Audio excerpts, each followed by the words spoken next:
One of the things that can happen with talking about postures is called a loss of posture. So I can actually start in a neutral posture in my address, and during my takeaway, completely and totally lose that posture.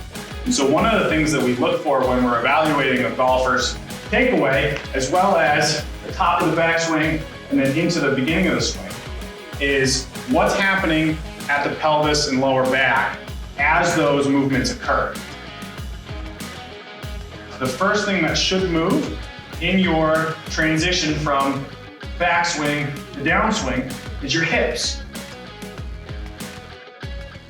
And a lot of people with loss of posture tend to have a difficult time separating their hips from the rest of their body.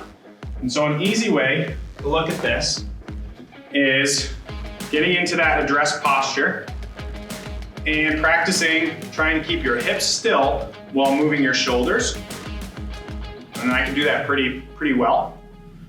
And then the harder one of those two is actually keeping my shoulders still and trying to move my hips without letting my shoulders move. And you can see that my shoulders are moving a little bit. So one of the ways that we can actually improve that is by giving some feedback and some stabilization to the shoulders. And that actually, a lot of times, will clean that movement up for people. So if we're able to strengthen some of those rotational muscles, we can improve your ability to be able to differentiate your torso from your hips.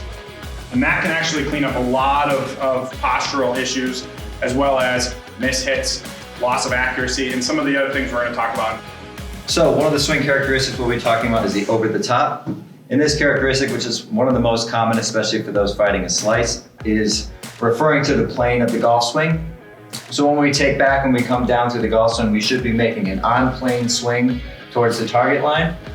If you start to get a little too from the inside and swinging outward, or starting from the top and coming over the top of the plane, swinging outside to in.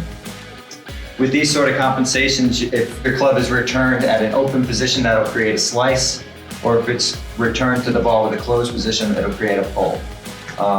There are many reasons that this happens, and for those golfers with an over-the-top characteristic, very often they're trying to compensate to return the golf club to a good position, which is why you get inconsistent ball flights moving out to the right or pulling hard to the left. Another characteristic that can show up in your golf swing is what's referred to as the chicken wing. In this characteristic, on the downswing, the lead elbow will start to bend as a way to compensate and pull the club around the body. This can happen for many reasons, some of the more common being trail shoulder flexibility and strength.